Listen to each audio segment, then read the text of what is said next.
Welcome to the Big Fat Gay Podcast, where we talk about the things that are weighing on our minds. My name is Michael. I'm a chaser, and today I am a satisfied soccer boy because I got to play soccer again last night. It's a constant struggle with injuries for me.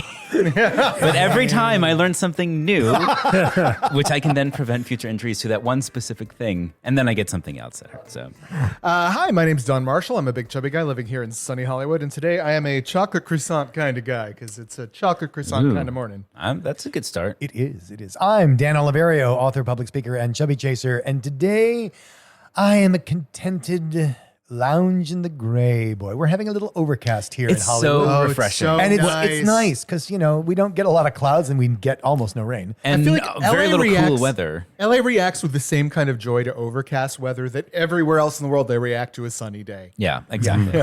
You want what you can't have. I'm Trevor Keyson. I'm a super chub, and today it's the first day of October boy. Oh, is today the first? Yes. Damn it, I have to pay my rent. I got my little candy corn earrings on. Those are great. And it's I'm just feeling pumpkins. Nice. I'm feeling Spooky season. I'm feeling I had some makeshift I guess it wasn't worms and dirt because I didn't have any worms in it, so it's kind of dirt. I had some chocolate pudding with some Oreo crushed crumbles. up Not just any Oreos. Halloween Oreos. That's right. Ooh, what makes them Halloweeny? They're orange. Did you have the worms? filling. I do have worms. I just didn't feel like. Yeah. That's a lot. them. That's a lot of effort. Well, speaking of spooky season, we just a few days after this episode comes out, we are going to be doing a live Zoom spectacular for all listeners. Everybody's invited. We're going to be talking about self-help tips, not just us, though. Everybody's free to share. We're going to do sort of a roundtable discussion. If you have questions that you want answers to, maybe somebody else has an answer that shows up. So Yeah. should be great. It's Join us. 12 Pacific time on Sunday the 9th. Yes. That's right, Michael. That's when it'll be. You did the math for your own time zone. Yeah. I'm not doing all that and those numbers. But yeah, so we will be there. We're going to share the Zoom link, keep track of our social. We'll see. Well, we're sharing the registration link.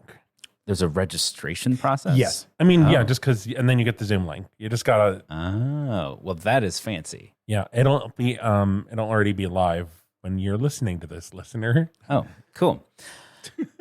We are also going to be releasing another mini-sode on Patreon for all of our fabulous patrons. By the way, we broke 50 patrons, I believe, for the first time. Yeah. So thank you guys so much for that. I feel like we forget to actually thank people for supporting us on Patreon. We really, really, really, really, really appreciate it. It's a great Yeah. It's kind of astounding, honestly, because we certainly didn't start the podcast. What's the next mini-sode coming out? Can we tell? It's early October, I think, early to mid-October. Yeah. Sorry, what is it? And the subject is me, Don, and Trevor talking about body sizes and characters in role-playing games and playing across types. So me as a chaser playing a fatter role-playing character, and what does that mean, and how do people handle the bias and all that stuff. Really, really interesting discussion. And that's coming out soon, in a week or two. And if you want to support us there, you can get access to that and all of our previous minisodes and content, behind-the-scenes videos, et cetera, et cetera. And honestly, what Michael's been doing with the cutting room floor has been great. It's hysterical. It's very worth it. That is all the stuff that we are protecting you from on our mainstream and only releases. slightly embarrassing, wouldn't you say? Oh, yeah. The last one, so I listened to it so I could give a little one sentence summary. I'm like, this is all me. It is like, oops, all Trevor. Yeah, it's all of our tangents, all of our. I don't put everything in there. You're not going to have to listen through a bunch of like stuttering and bullshit. But any tangent that is fun or funny that doesn't fit in the main episode, throw it in the cutting room floor. Listen to it on Patreon. Feel free to support us there. Thank you, thank you, thank you. And now. And by the way, write us a mailbag. Like, we haven't had a mailbag in a little while. We're getting sad over here. Nobody writes us. A good mailbag to write us would be if you want to join the live Zoom episode, but if you're feeling too shy to speak up, you can write us a mailbag and we'll share your question or your tip for you. All right. Well, now that we're 400 minutes into the episode, let's do the episode. It's pop culture. Wow.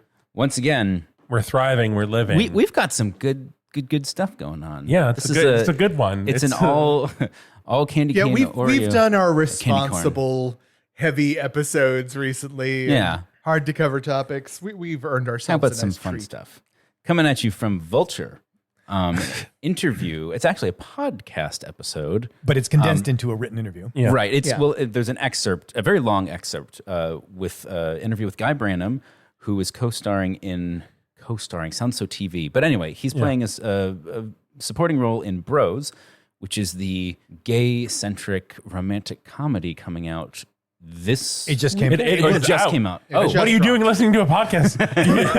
go watch Bros. Wherever you're driving, just go to the nearest theater. I theaters, love getting a this article theatrical release. so much. I It just, talks pretty frankly about a lot. I of love stuff. it. It talks about a lot of the stuff we talk about with Hollywood and Hollywood's biases. And of course, I love Gay Brannum. I Guy had the Brannum. Guy Brannum. What did I just say? Gay. Gay Brannum. I think he would be fine with I that. would be fine with that. Guy Brannum. He was nice enough to write me a blurb on my book, and Nice. we've been acquaintances and more than acquaintances. Ooh. So Will you be a guest star on Bros? I don't think so. In his because that's one of the things they talked about as a fat gay man in the movie. He is like living free and doesn't is happy with not being in a relationship and has lots of sex with lots of people, and like that's in the movie apparently. And he addresses that in the article, which I think is brilliant. So, in doing press for Bros, Guy Brannum has had the best outfits. Oh yes, Oh, really? yes, Yeah. yes. So there's one here from Watch What Happens Live where he's in this polo Ooh. paisley jumpsuit Yeah. situation. Let's see. Is that the one with the hairdress? No, there's a different Oh, that one I that haven't Trevor seen shared. that. And then, Well- so for the premiere, Oh, stunning. his outfit, which is this is like Oh, wow. it's a like- floral suit, but instead of pants, like slacks, Like it's shorts. and like And then he has this flower headdress. and pink ankle. Seriously, like chandelier headdress. It is like Laura Sort of Ashley like- exploded all over the pavement. boots. Sort of like I don't know, 70s housewife couture. Like No, it is fabulous. It is too fabulous. It's like I don't know, if Guy Brannum starred in Midsummer and won, Yes. and it's him at the end, Yes, being yes. like, I don't know, going, like smiling. yeah, The last gay standing. But yeah, so his interview, I kind of wonder how far into the interview this was because it was a podcast episode that they took a segment from. Yeah. Because he was by that point in the interview, he was like clearly on a roll. Yeah. Because he has all of these like incredibly eloquent like soliloquies about how, important it is for these things to happen and talking about all kinds of different issues in gay culture as well, not just straight No, culture. he's pretty brilliant. But talking about like how gay culture is frequently very cis, white, traditionally handsome, hot, and that is its own kind of normative that excludes people like him, people of color. Yeah. And let's be completely honest. The reason why this is making headlines is because it's going to be the first gay rom-com to make it into mainstream theater houses. yeah. Right? Does that not count Fire Island? Fire Island did not go into main release. I see. It did go into some theaters, but only enough so that it could be nominated. And Eichner and to some extent, Guy Brannum talks about this in the article, where they're trying to walk this line of serving the gay community, but you are a huge mainstream piece of art, and so it can't all just be gay jokes or inside jokes. And that walking that line between accessibility to the mainstream, resenting that, but then serving your community. Yeah. But I also think, like, I think there's a conversation to be had right now that in most TV, if there is a gay couple that is not the main storyline, it will be an interracial couple. And while that's fine, and that's wonderful, great, it's like we are not the dumping ground for your diversity casting either. Like if you're casting that way because they're both good actors and they have great chemistry, fantastic. But if you're just doing it so you can get one more brown person into your otherwise white cast, that's not okay. It's just like the Berlanti-verse I always come back to as the example for how not to do gay characters.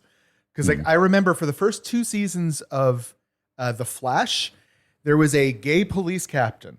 And the reason the reason why you knew there was a gay police captain is because at least once an episode, he would pop his head into the scene and say, like, everything all right here? Great. I'm going to go back to my gay husband and leave. It was kind of like that, yeah. Although, you know what I got to say, as mechanical and obtrusive as that was, I liked it. It's a treat. It's like, a treat. It was a ooh. fucking treat, and it shouldn't be, but it was.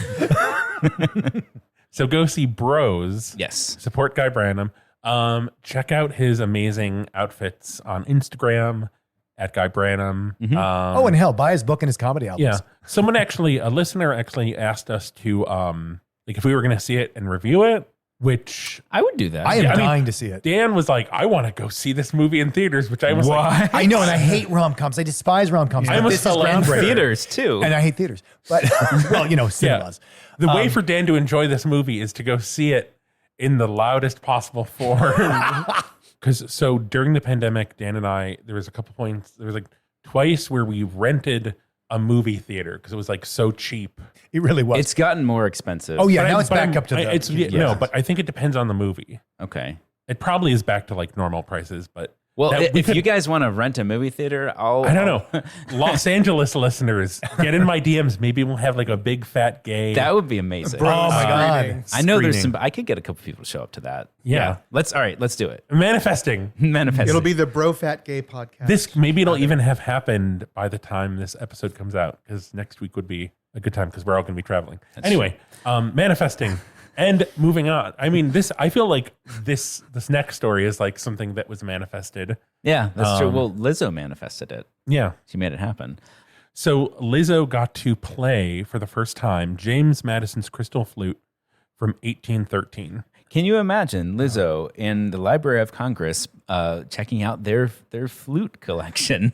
If not, check out this article. I'm just Times. imagining Lizzo in a room full of flutes, just kind of like nodding and like hands on hip, like this is there's some nice flutes, and I'm going to yes. play all of them. Impeccable flutes. There's thousands. Isn't there like 1,900 flutes or something like that? Well, I love how this all happened. 1900, yeah. Well, because the article talks about like how did this come to be? Yeah. And basically, the curator just tweeted and tagged Lizzo like, you should come and see our flutes. Dr. Hayden, who Yeah. at Lizzo would love for you to come see it and even play a couple when you're in DC next week, like your song. They are good as hell. How could you not go? They're literally Well, that's what inviting Lizzo her for a said. private screening of National Treasures. Yeah, and so that's what Lizzo. So Lizzo goes down there, Yeah. plays the flute, and then Lizzo says, I'm coming, Carla, and I'm playing that crystal flute and Lizzo says, "Hey, by the way, would you mind if I played this at my at concert?" my Yeah. concert. And they're like, "Holy shit, okay." And they were like, this feels like some Pelican Brief shit. Like we had to like transport Yeah, it to seriously. security and like bring it on stage. And like Lizzo was so careful. And I love the description of like how she like brings it on stage and all of the fans, everybody's going crazy. And then she like plays a note, like very gingerly, like doesn't want to break it, plays a note and then like has the, like reacts as like, oh my God, this is me. And then plays some more and is like, what did she say? She said something. Oh yeah, about it being like playing a wine glass or like a wine She was glass. like, she was trying to get the audience to have patience, and she's like, It's like trying to play a wine it's glass. like trying to play a wine glass. Yeah. Like to be so careful. But so what they said afterwards, which this is my favorite part of the article, is at the end, talking about how like Lizzo going through that collection and seeing everything and being so excited. Ms. Ward Bamford said, just the enthusiasm that Lizzo brought, seeing the flute collection and how curious she was about it, it's been wonderful. And I can just like, because that's how she is. She's just so effusive and so energetic. And I love that she's sort of making it cool to play the flute. Like you remember playing recorder in school? Oh god, Yeah. And like how embarrassing that was. Trevor does. I was so bad at recorder, and so we would do this thing in class where it's like Was anyone good at recording? people, like we'd be playing a song, and our teacher would point, and you'd have to pick up where the last person stopped. Oh, no. And That's I would horrible. always just like completely derail it and be like, wait, okay, hold on. Like, okay, hold on. Did you ever see? I always had the problem of not even being able to play notes, just like blowing air, like it was like vaguely whistly. I sucked at recorder. This was not only just a super creative idea on the point of this curator, but like that curator took a risk releasing this flute to go out into a huge public place, rock concert. Yeah. Yeah. And what a payoff. And the internet lost its mind. Unshockingly, Yeah. racist people came out of the woodwork like, well, this is very disrespectful. I mean, to what if James she'd been a Ma- mermaid playing that flute? Yeah. James, this is disrespectful to James Madison. And how dare she play this and twerk and like, but It's disrespectful to all the slaves that James Madison had. It's everything about Wow. it. It was just like Michael's people- throwing down. people were not even trying to hide their anti-fat bias, their racism, their just like general garbage personness of just tweeting the most vile things. Like I said, it's not shocking just because people also just love to attack Lizzo in general whenever she does anything. Yeah. So I mean, it's a thing, though. I mean, if you can bring those people out into the light and have them out themselves, then you know what you're facing. Like, the longer those people like that get to just sort of hide and coast, the harder it is to get them or the people around It's like them to change Lizzo them. is our racism hunting dog, running into the bush and chasing out those racist quail for I us think to snipe down. More well, yeah, I guess that's true. I was thinking canary in the coal mine, but that's probably a darker analogy. I like my version. She lives in my version. Yeah, that's true. Madison had a Virginia plantation that was built by enslaved black workers, and this is the first. So Lizzo, playing the flute, and then also Carla Hayden is the first African American and first woman to lead the Library of Congress. So that this is like even more significant because it is these two black women coming together to give this flute a moment that is just so much more significant because of The people- history, because of just Or in Lizzo's own words, as she said on stage to her audience, "Thank you to the Library of Congress for preserving our history and making history freaking cool. History is freaking cool, you guys." Yeah. And on that note, you know what else is freaking cool? Eagles. Fat Watch. The cool breeze of Fat Watch. I wish we 2022. could make like air come out of the speakers. I think When that's people actually listen how to this. sound works, Trevor. No, but like a cool breeze of change. Would it be a scented of breeze? power? Of course. Yeah, of The orange. It's orange grove. It's orange grove. Pine. The orange. I grove. want pine. Anyway, this Fat Depends Watch. who you're sitting under. The smell of change, which is orange groves.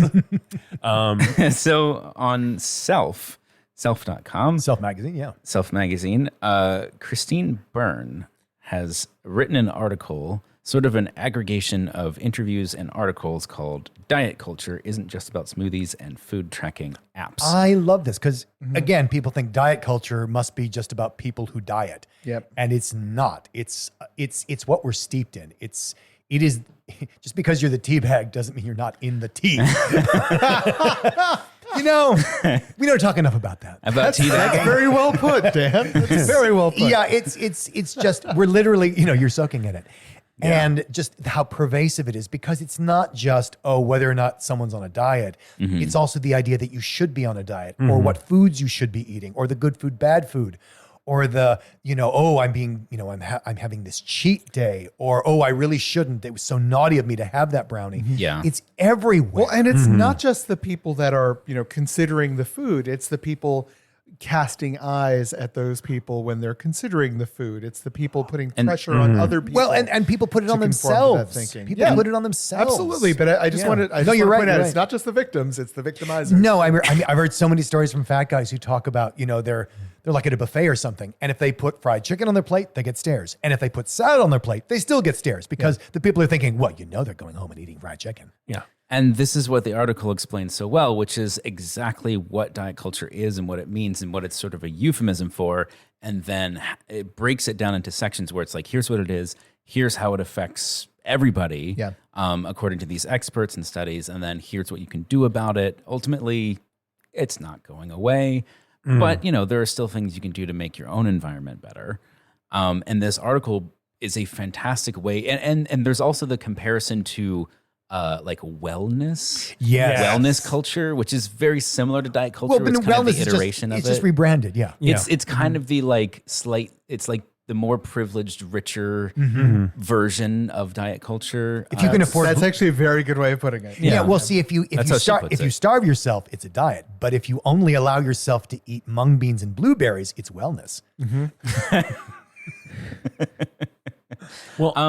And what I really appreciated about this is that it also addresses directly the roots in racism that current day anti-fat bias and diet culture have. And the idea that, you know, your goodness as a person, your righteousness as a person comes from how you take care of your body, and that you have the responsibility to be healthy, which means being thin, which means all of the marginalized people who don't have the resources to do the things you say they should do are therefore, you know, bad. Yeah. I love morally lacking. I love this particular quote to that point, where the article cites a study that says that only 34% of what we do has an effect on our health. Like, you know, you could stop smoking, you could do this. Like, that counts for 34% of health outcomes. The things that you have control over. Yeah, of the things you can actually control. Like, what about the other 2/3 and 50% of that? Like, there's other things that make up the other 2/3, but 50% is actually just, do you have access? Do you have a car? Yeah. It's, What do you do? do you have a car? You know, what are your stressors in life? Do you worry about the rent every month? You know, because that is a huge toll on the health. Because the number one correlation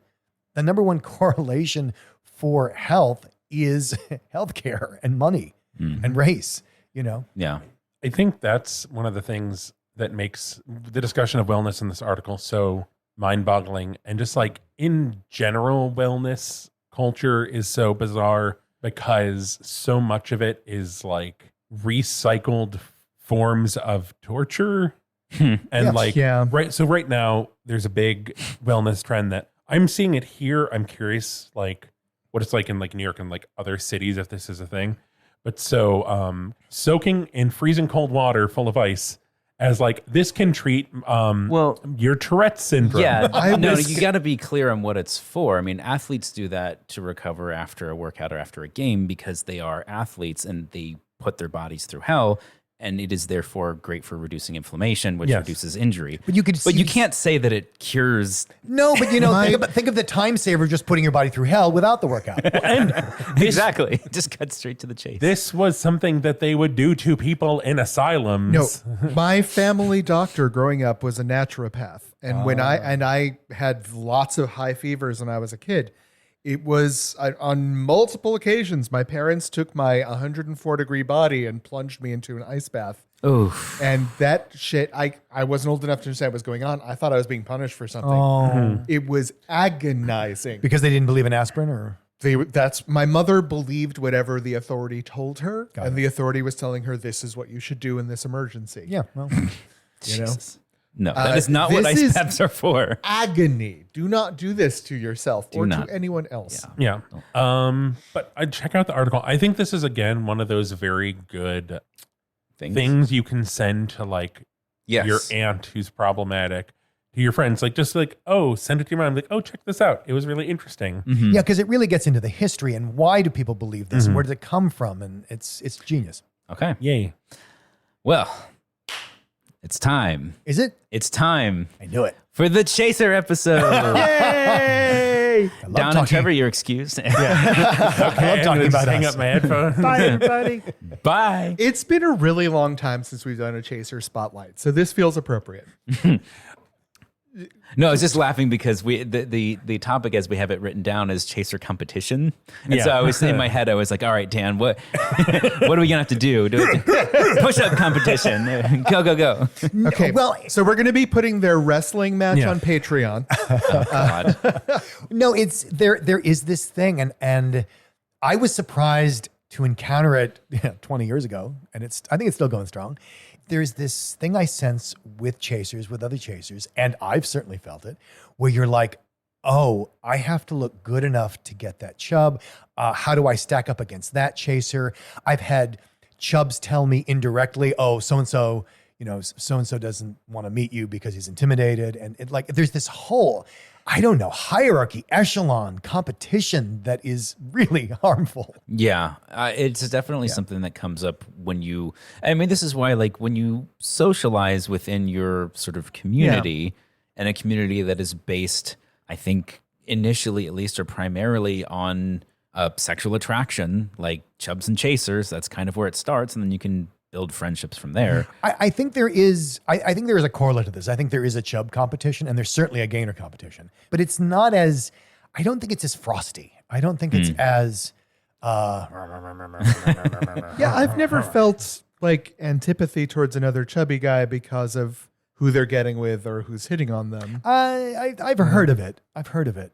Trevor, do you want to speak to it? I think it is a thing to an extent, but I think it's very different from The Chasers thing. the chaser I thing. agree. And I think it's because, like, when we were talking about this idea as a topic, like talking about how chasers don't get to socialize and just like how it's, But I feel think, like it should be more of a thing. But I think that's cause and effect reverse. I don't think it's that we don't get to socialize and so we harbor these resentments. I think it's we harbor these resentments and therefore we don't socialize. Because there's nothing stopping us from socializing. There's nothing stopping us from talking to each other online, but we don't. And it's partly part of the, well, what would I talk about? I'm not into him, which is what Michael's referring to. Yeah. Like if I don't want to fuck him, why would I talk to him? which is a very gay male thing. I remember the very first Chub Chaser event I went to way back. And when the dinosaurs had just become extinct. Oh. And I remember being completely intimidated by this shockingly good looking chaser. And I was having all my body issues and looking at him, and he was gorgeous. And I remember like there's the Mr. Chub and Mr. Chaser contest. And I remember like, oh, I am not entering the Mr. Chaser contest. Absolutely not. Because what if he does? And then I'll be humiliated. And like I had such a thing in my head about it. And that was day one. I hope and think it's gotten better than that now, but it was very much, and I think part of the pressure comes, we talked about this at the live event where a lot of times chasers are like, well, it's easy for you. You're fat and everybody likes that. That's easy. But chasers were supposed to look like something. Yeah. We're supposed to be thin. We're supposed to be the skater dude. We're supposed to be the bodybuilder. We're supposed to be something that's traditionally attractive. Yeah. I found that I definitely experience the feeling of sort of, I guess, jealousy or competition, but it's only for other chasers that feel like they're in the same class as me. Like if you have different like classes, RPG classes. Yeah. No, I totally get that. Yeah. So like Dan's like the older bodybuilder chaser. Well, I'm not. You're not going to get in that category. There's just the guy who's interested in you is by default not interested exactly in me. Right. And I learned that a lot from Chubs is like, and I tried to pass this on to chasers, but a lot of times they can't hear it because the voices in their head are too loud. But what? You just speak up. But no, it's like we're none of us in competition because number one, I have absolutely no problem being someone's sloppy seconds. Like if a chub gets with Michael and then he wants to get with me afterwards, I got no problem with that. As long as I got a ticket to ride, I'm good. And the idea that I'm somehow losing if they're interested in someone else, if they're interested in someone else and they're not interested in you, they aren't interested in you. That's the bottom line of that. It's not that somebody took your spot. Yeah, I think that the trouble is that a lot of people have self-worth wrapped up in interest. Absolutely. And when you have such a small pool of dating experience or hookup experience, it's hard to, I think it takes time. It just takes time in, immersed in the community before you start to develop that kind of response to things. I'm sure there's like a heavy dose of lizard brain competition too, of just, yes. Yeah, just human genes of like, hot people are a hoardable resource. I should hoard all of them the way I do my food. The overlap I see between chubs and chasers. I'd like to speak up and say that's, I don't think I've experienced that before. But it's and if you chaser out there are also squinting and trying to figure out if that's you, it's okay. I'm not saying it's a conscious thing. I'm saying that's just the primitive brain, the lizard brain. Jack, our generation calls it Pokemon. The plural of Pokemon is Pokemon. Sorry, keep going. The overlap I've seen between chubs and chasers that is consistent is that both chubs and chasers will maybe envy or like, gosh, I wish I had that guy's confidence. Oh yeah. I wish I had that guy's butt. But with chasers, it goes to another level because there is Don. There is a territoriality. Chubbs can get that too. Like, he's my man. I do hear that sometimes from Chubbs, but with chasers, it's a little more like, oh, if you're going for that, I'm not going to go for that, because if you win, then I can't have it. Like as if it's not up to the Chubb anyway. You know, you're more right than you know. There is this sort of wolves and sheep thing. Why am I suddenly picturing you and Michael in little Viking hats? No, and it's awful. It's awful, and it's the opposite of consent, and it is the definition of toxic masculinity, and it is very common. So I have a question for Michael, going back to the whole like competition thing, but within your type.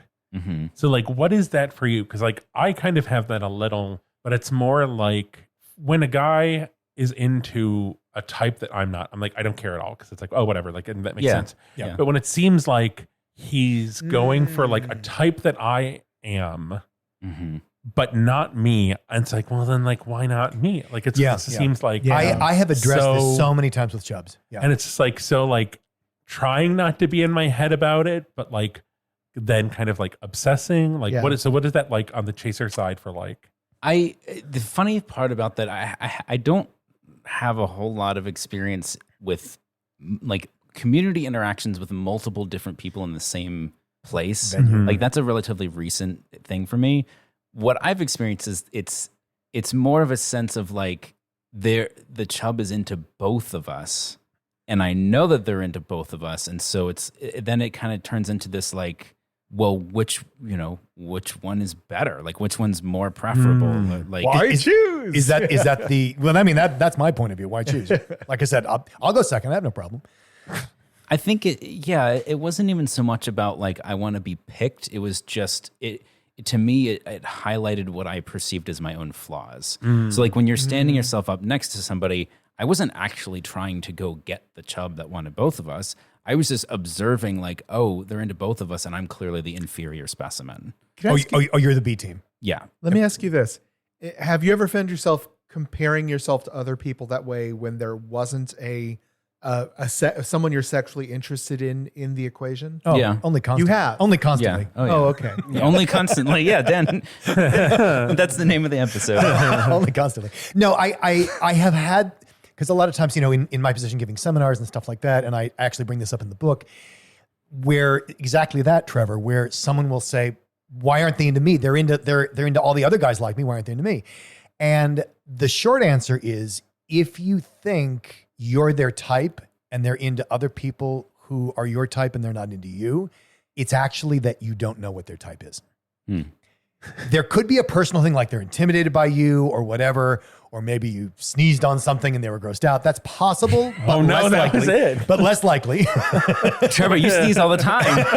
That's less likely. It's probably that you actually don't know what their type is, because I've encountered this over and over again, where usually, because the guys who come to me are usually Chubbs about this, occasionally chasers, where they'll say like, look at all their favorites online. Look what they favorited. Like, that's me. I'm like, no, you're missing the overriding point. But I don't know. There's times where it's literally like a team of like, they could be stunt doubles for either me or the other person, where it's just like.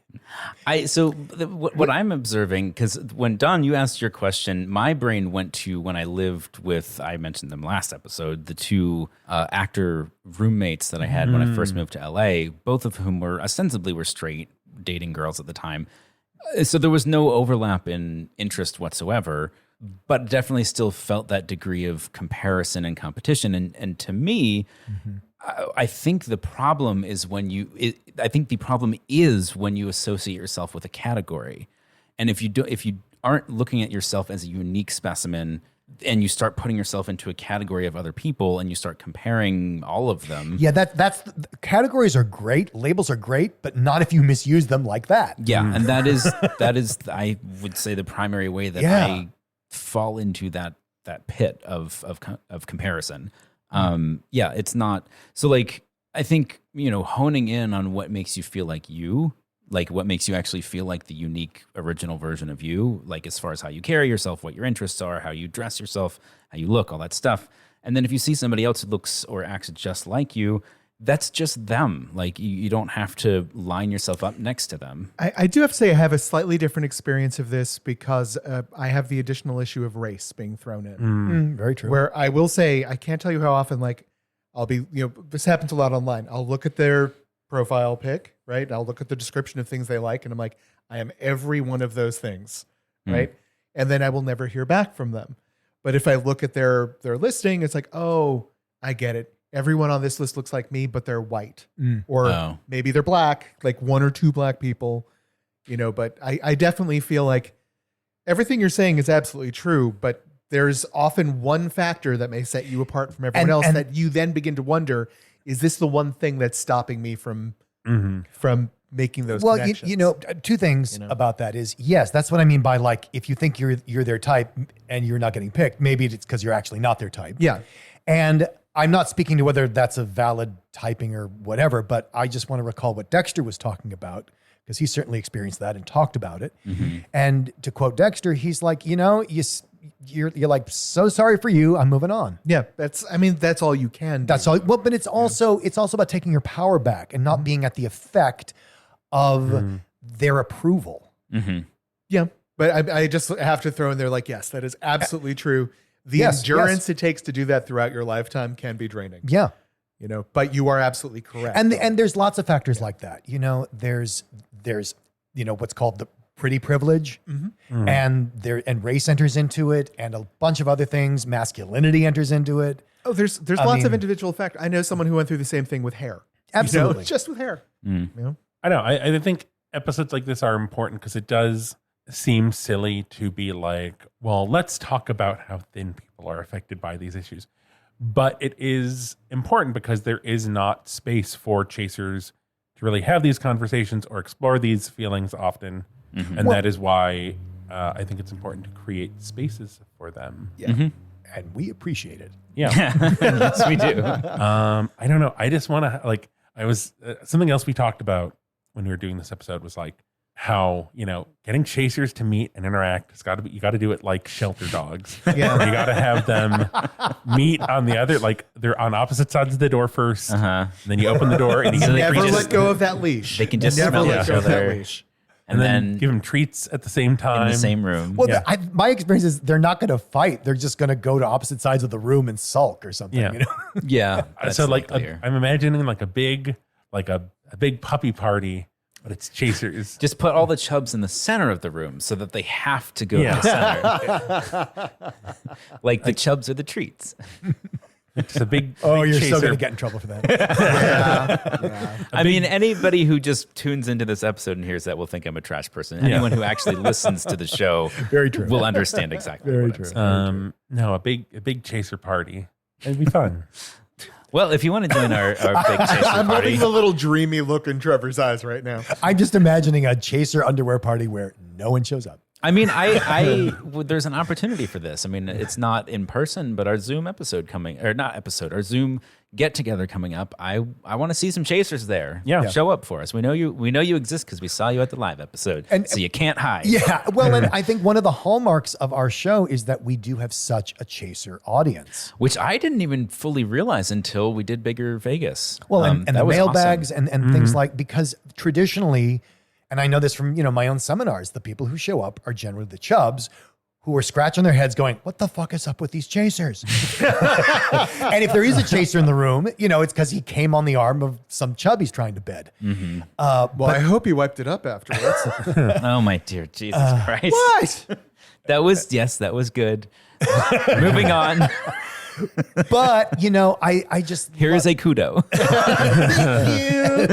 It's like a Scooby snack. And I just love that there is a chaser synergy that would benefit everyone.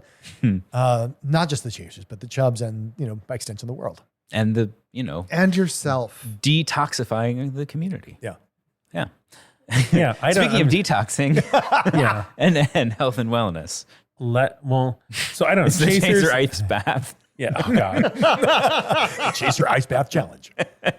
So I could keep them warm. It's fine. I don't know. Our tip. Chasers come to our self-care and share October 9th. 12 p.m. Pacific time. If nothing else, to learn from the chubs what works, what doesn't. Yeah, like Yeah. the next time you're hanging out with a chub or maybe you're dating somebody, like if you walk in with some of these answers and they don't even know that you know, you're going to wow them. Oh my God. You're that going would to blow be, their fucking That would be mind. so hot. I can't even tell you how hot that would be. Oh, knowledge is sexy, boys. Knowledge is damn sexy. I'm just thinking of like going, like, what would that be like to go into like a Chase's apartment? Like, it's like they have a bidet, they have big towels. Yep. They have Their all chairs this stuff. are comfy Yeah. and sturdy and wonderful. And the not a- couch is not on a- a lift. Not an armchair in sight. And they have a large assortment of both unguents and powders. Oh. Yeah. I hate that word. Unguent. I love hate that word. that word. I love that word. You know why, Don? Because it's so moist. Ew. Why? Why? Don, that's what you have to put on your arm after the chase. Get out. Get out of your apartment right now. Anyway, Yeah. we have bit. this week a very special bit. We do, but do we have a tip? I thought we had a tip. Show up to the We live- just wandered through Zoom. the tent. Yeah, We it just- was come to the Zoom episode. Well, this week, we are going to talk about the ultimate quest. Each of us is looking for something. I'm so excited for And this. what is it that each of you is looking for in life? What have you spent time and energy looking for that you have not yet found? And dear listener, if you have any tips for us on where we can find these things, please let us know. I think is this meant to be food related? I believe, or no? I was keeping mine food related, but I Yeah, wasn't sure. If I it think was. all okay. all food We're all related, looking for yeah. food. Yeah. And I will be honest, I narrowed mine down to a savory and a sweet. Oh my! I did too. Oh, Yeah. Not me. Mine are both savory. Okay. No, but you've got two. I've got two. I have to. Okay, I'm very excited. All right. go. Shall we go around once and then once again? Sure. Okay. All right, who are we Okay. starting with? Who's going first? I think Michael. All right, so I'm going to start with the savory. Okay. And then we'll come back to dessert. So both of these are related. So when I was a kid, my dad, who was a classically trained, French classically trained chef, opened a restaurant. And at this restaurant, he had, that I tried, I would think I was 6, 7, 8, 9 years old, like that age range, a beef tenderloin steak that he served with a mushroom red wine reduction. And it was when we talked about food memories on the episode with Trevor, on the last 2 minisodes I've done with Trevor, I found it very hard to just recall things just off the top of my head. And these two things, once I settled on it, once I hit upon it, I was like, okay, this I have locked in my brain. And I know this because I tried to replicate this now that I've gotten into cooking. When we actually, Michael and I house sat for you two, I made a beef tenderloin with a red wine reduction, and it was very good, but it wasn't the same. And I know that it wasn't the same because I have that in my memory somewhere. Like it's there, it's waiting to be resurrected, and I can't find it. I can't So it's get it. one specific one. It's one specific dish you had one It's- specific. And I'm time? sure you've asked about. I've had like, it several times. I had a Okay. bunch of times. and I'm sure you've asked like, was there a secret ingredient you should have had, or Yeah, there's some method or some truffles, sea salt? Yeah, or like maybe even just the way it was served. Like maybe the sauce was served on the side and it wasn't over top of it to remove the sear. I don't know, like the degree of sear, the amount of salt, like something Yeah. about it wasn't balanced right. It was like it was good, it was very good, but it wasn't the same. And I wish, like, I want that back. I don't know how to get it, but I wish I could get it back. Wow, that's rough. Yeah. Well, just wait till the second one. The second one's worse. Oh wow, we're Oh, gonna no. cry. Yeah. No, the second one is way worse. It's tragic. Oh, Well, the thing that I have been questing for in Los Angeles is something that is common as dirt back where I come from in New England. chowder. No, fried whole belly clams. Oh yeah, you won't find that here. In Los Angeles, you can find fried clam strips. Yeah. And actually, you can find fried oysters like all over the place out here. Yes. Which is similar, but they're not the same thing. If you haven't come from New England and you don't know what I'm talking about, clam strips are what they serve in most diners across the United States. It's like a small piece of something chewy and breading. Yeah. But in Boston and most coastal areas, of New England, they sell these whole belly clams, where it's the entirety of the clam, including this sort of. There's no way to make it sound appetizing. The gushy Yeah.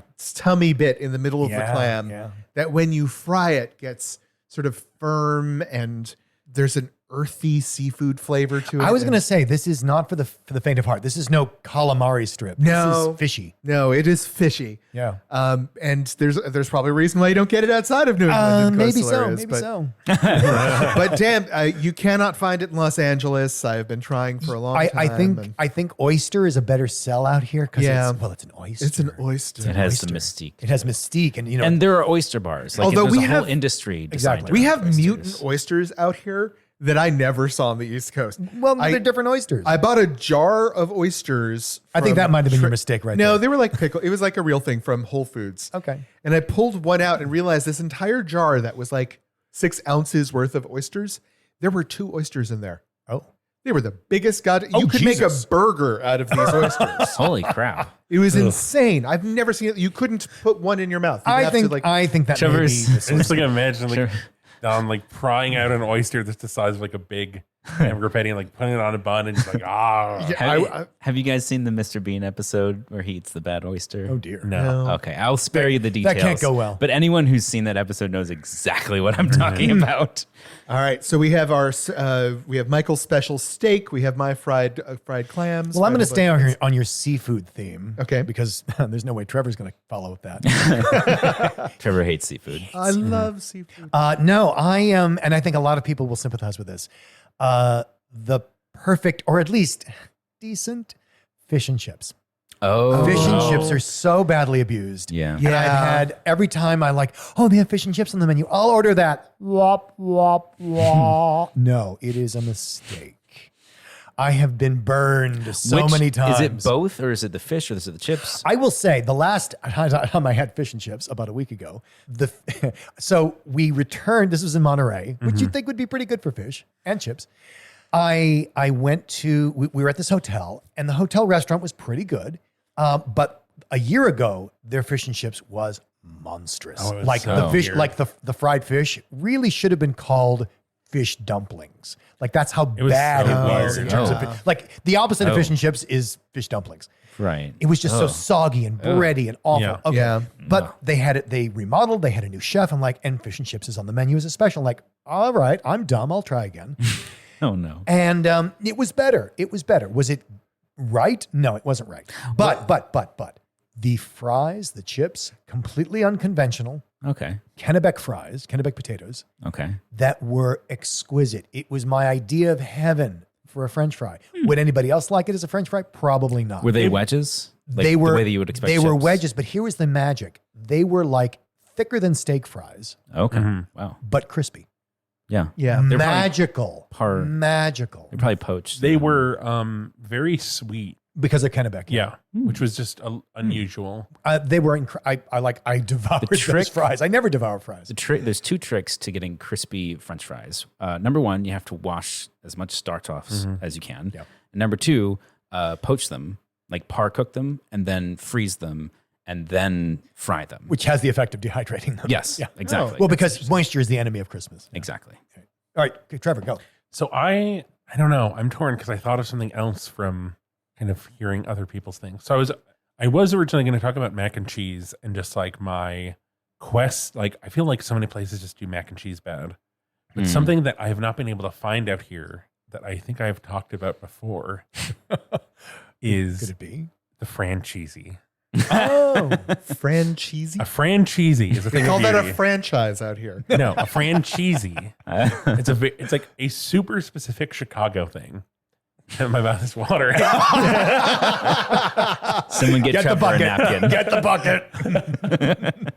And it's just like, I have this thing about Chicago food. It's like, okay, so imagine a food and then imagining how that food could kill you. That's how you describe it. Like, Yeah. it's a pizza, but if it could kill you, it would be a Chicago pizza. So a francheesy is, the Fran comes from Frankfurter. It's a Okay. big hot dog that's split down the middle and stuffed with cheese, wrapped in bacon. And usually you got to stick toothpicks in because you've split the hot dog. Is it served in like a taco wrapped No, in a and pizza? then or- we're not done yet. Of course It's wrapped- not. Chicago. It's wrapped in bacon and then deep fried. Oh my God. And it is crispy, it is salty. And then like it's Chicago, so it's like a good hot dog. It's cheesy, it's bacony. And I'm thinking of this place where the first time I had it, and like the peak perfection of it. Boris Cafe in Winnetka, Illinois. Okay. There's this little Greek diner, and it was like just so good, and also like they had really good fries too. If you're To be always clear, crispy. is it breaded or is it just No, it's just like bacon? Okay. it's bacon, and they just because like that's how you cook that much. I don't know. I Hot think dog and the bacon and the cheese. I think you're missing out if you don't bread your bacon when you deep fry Is it like the like in LA we have bacon wrapped hot dogs grilled on the streets all over the place? It's I mean kind of like that, but that's grilled, and this is there's something Deep about fried. deep Well, frying it. I think the deep frying, the trick, this is why you put butter or oil in a pan when you're trying to grill or sear something, is that it creates an even coverage. So instead of a surface where all the little wrinkles and cracks in the bacon might not get actual contact with the heat, in deep frying, everything is contacting heat constantly. Yeah, I mean, putting bacon around a cylinder and then putting it on a flat surface to cook it is not a great idea. And it's a bigger hot like it's a like a Frankfurt. It's a bigger hot dog, and then it kind of like it's toothpicked too to kind of prevent the hot dog from curling too much, but that like the ends of it are kind of curled out a little. It's a thing of beauty. I would try it. I would absolutely try it. All right. Well, I'm gonna jump in here and say to our non-Patreon listeners, I'm very sorry we didn't have time to keep both of our treats that we have sought after all of our lives. If you want to hear the second half of our answers, check it out on Patreon. We'll have it in the cutting room floor. We've been going very long on this episode, so we got to start wrapping it up here. Trevor, if they want to sign up for Patreon or figure out how to do that, where can they find the information? Well, we're on Instagram and Twitter as @BigFatGayPod. Check out our link tree there, and you can go to the Patreon. We have a link tree now. Yeah. How fancy. We're on Facebook as the Big Fat Gay Podcast. I don't know if we have any links there, but we're on. Or just go to Patreon, www.patreon.com/BigFatGayPod. Sign up. Yeah. See the articles we talked about and a link to our Patreon at www.bigfatgaypod.com. Maybe you're relaxing, you enjoyed the episode. It felt like there was a lot of advertising at the end. And you're just like, that just kind of went to a weird place. Yeah. Left a bad and taste in your mouth. You turn around and Michael's there and he's trying to get you to sign up for Patreon. So watch out. But also sign up for Patreon. I'm going to go water the link tree now.